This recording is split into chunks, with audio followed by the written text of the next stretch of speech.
Chavara SNDP യോഗം Mukundapuram 560 number ശാഖയുടെ നേതൃത്വത്തിൽ കലാകായിക പ്രതിഭകളെ ആദരിച്ചു.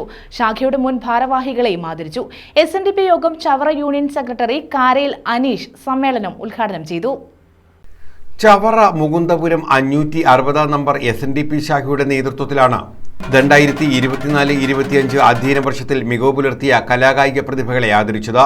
ഔദ്യോഗിക പദവി വഹിച്ച ശാഖയുടെ മുൻ ഭാരവാഹികളെയും ആദരിച്ചു. ചവറ യൂണിയൻ സെക്രട്ടറി കാരയിൽ അനീഷ് സമ്മേളനം ഉദ്ഘാടനം ചെയ്തു.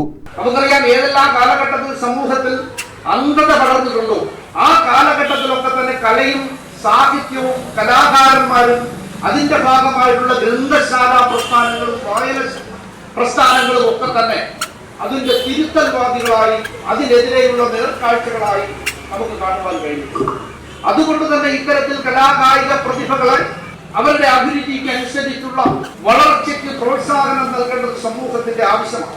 കാരണം ഇത്തരത്തിലുള്ള യുവാക്കളെ സമൂഹത്തിൽ വളർത്തിയെടുത്ത് അവരെ ഉത്തമ ഗുണമുള്ള യുവാക്കളായി വളർത്തിയെടുക്കുക രാഷ്ട്രത്തിനും സമൂഹത്തിനും പ്രകൃതിക്കും പ്രതിബദ്ധതയുള്ളവരാക്കി വളർത്തിയെടുക്കേണ്ടതിന്റെ ആവശ്യകത നമ്മുടെ മുന്നിൽ നിലനിൽക്കുന്നു.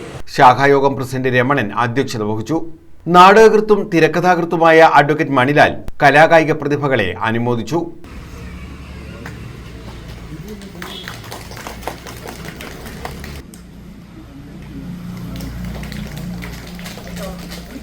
കൊല്ലം തെയ്യത്തെ കിടക്കതിൽ ഓമനക്കുട്ടന്റെ മകൻ ഭാഷിന്റെ മകനായ അനിൽ കൃഷ്ണൻ വിജയിച്ചു.